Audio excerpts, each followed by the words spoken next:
Okay, this is the interior plumbing and appliance video. So, and we're just kind of coming along. We're in the parent bedroom vanity. And of course they've moved some things, but the plumbing under here is fairly typical. It's not prime property. The drain line escutcheon plates are missing. We're missing a button over here. Hot's on the left, cold's on the right.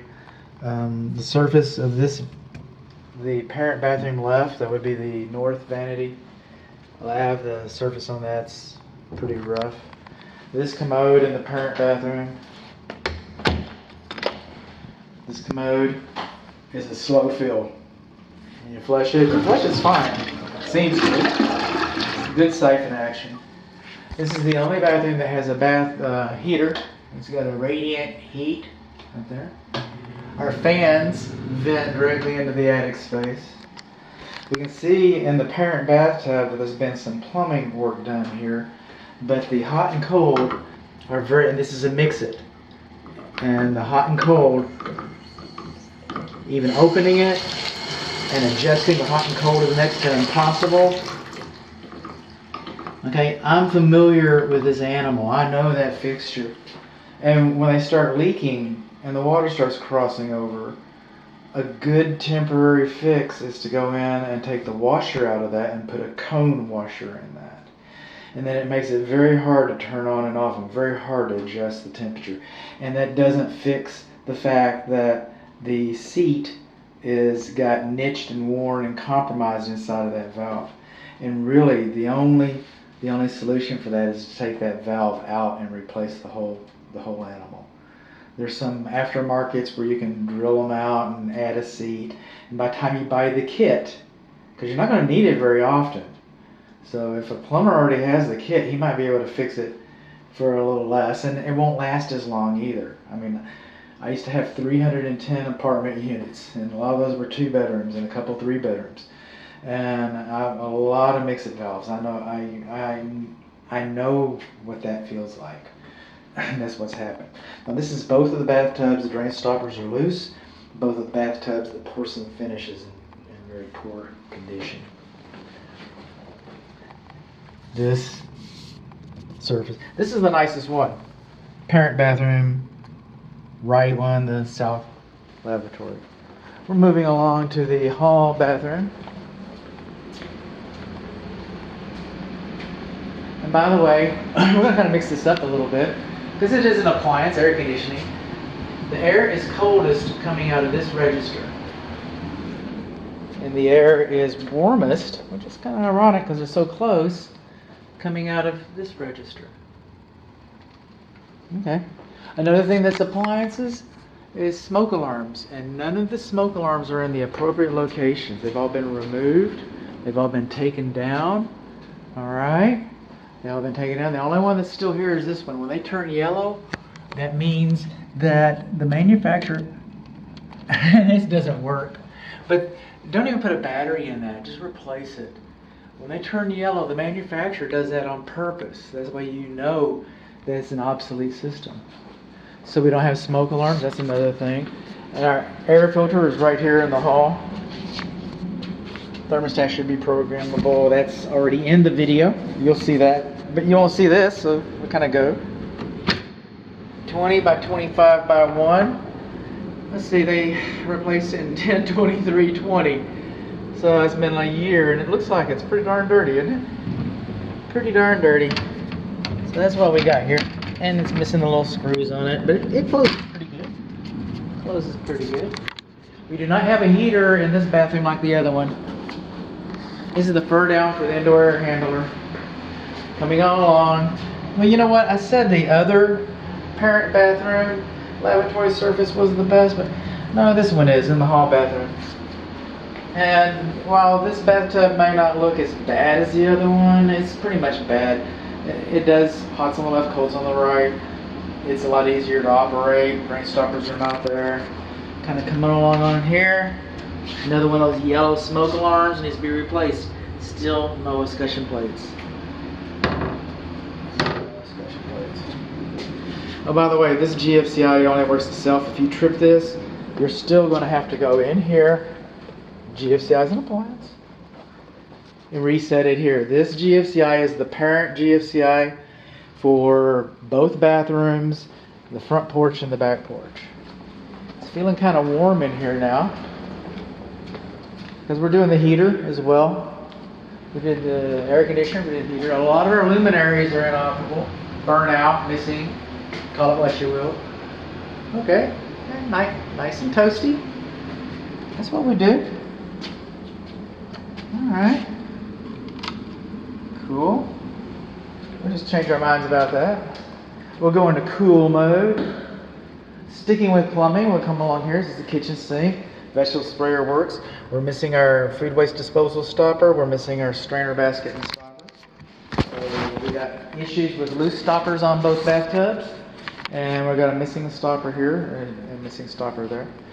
And it's a 1.5 horsepower garbage disposal. Now, when this home was built, it wasn't required the food waste disposal. It wasn't required that the dishwasher were GFCI protected. But if this home was built this morning, which it wasn't, then they would be GFCI protected. We do have our discussion plate here. How about that? See the lube right there for the drain for the dishwasher? Close, but it's not good enough. It could be a little higher. It should be a little higher. It should touch the bottom of the cabinet, the sink right there. Now on the dishwasher, it's actually running, but the plate's coming loose right here. The switch on the left is your electric disconnect for the dishwasher. Most dishwashers don't have that, but you know, in some places, Plano especially. This soap, I'm having trouble. It just does not stay closed for me. And then we've got just a little bit of rust on the tips of the racks. And Texas Real Estate Commission says any rust. Any rust. That's any rust. That's any rust right there. Okay. Now, even though the house passed the water meter test, we got a drip. We do not have a connection tray for the refrigerator ice maker. And we are dripping water. We're collecting water right here. I bailed it out to keep it from draining onto the floor. I'll do another minor bail, and then I'm going to send a letter to the, or a text to the listing agent to let them know that they need to take care of that to protect the property. To protect the property. Moving on along. Clothes dryer, 3-prong. We don't have light in here. Hot and cold are not labeled hot and cold. We do not have GFCI to the clothes dryer. It wasn't required when the home was built. I get that. Do not have GFCI to the clothes to the clothes washer. Okay. Do not have GFCI to the clothes dryer. And then we have a whole video for the water heater. But I'd just like to say that in the water heater video, which is coming up next, I believe. Okay, I say this. I can't tell where this line terminates. It discharges, and it actually discharges over on the west side of the house, and it does not turn down towards the ground. The electric oven, flat top. Okay, we do not have a microwave. There isn't a microwave in here, and the oven does not have an anti-tip device. And that's what it looks like back there. That's what it looks like. But we do not have an anti-tip device to keep it from flipping over on kids. Everything gets hot. Everything gets hot. Everything comes on. But our LED display, okay, we're missing some iodes. Is that what it's called? But anyway, we're having a little bit of trouble with our clock timer there. It's just not really Ghost in the Machine. That's a good album. Police. Okay. So, where are we at? More appliances. Oh, this kitchen vent fan. Hey. What am I doing here? Alright, I'll put it back, I promise. Or I'll try to put it back. I'll put it that way. I promise I'll try to put it back. We got a loose connect. Look at that. I'm glad it came out. Look at that. You're supposed to have a connector on that. And I thought we weren't going to have anything to say about that. How about that? We don't have a connector on this vent fan. But it blows, it circulates, it's good. The light comes on and off. The fan comes on and off. It works pretty good. We just don't have a connector right there. See, that's why I like my client to be here. Missing some more light bulbs and stuff. And the fireplace. The fireplace is an appliance. You know, it's a wood-burning fireplace. You can tell that the log grate has experienced some good roaring fires, rockin' roaring fires. Okay, so but it's kind of distorted from the heat. The diffractory panel isn't that bad. I mean, and I've seen a lot worse. The fireplace itself is, yeah, it's, let's see if I can get some light up there. Our chimney needs to be cleaned. Our chimney needs to be cleaned. Can you get up in there? Can you see up in there? I get a flash up in there. The earth extension is fine. We don't have any combustibles that are too close. So, really, I mean, except for the, log grate needs to be, unbent. New log grate. And also size properly. You put too large of a fire in here, and it won't draw properly, and your house will fill up full of smoke and all that miserable stuff. So, and probably why you had too hard of a fire is because you got that track is bent.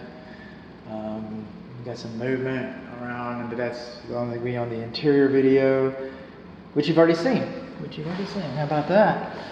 So, other appliances. I can't really come up with another appliances, but so let's just go on. Let's catch a couple spare. Well, here's an appliance. Doorbells are really beyond the scope of this inspection, but this home does not have a knocker, and it does not have a doorbell. So just know that. I wish mine didn't, to be honest. Call me if you want to come over. And then the video before this, when I was talking about the water meter being out there and the water over here, okay, this one's got a vacuum breaker. The one in the backyard doesn't have a vacuum breaker, but that's not why I brought you out here. Catching up one more spare. You see that rod right there? Okay, that is assumed to be to the main water shutoff valve to the house. Now, if you've got an emergency and you come out here and you start turning on that rod to shut that valve off, you're going to end up going back out to this meter and turning the water off to the house.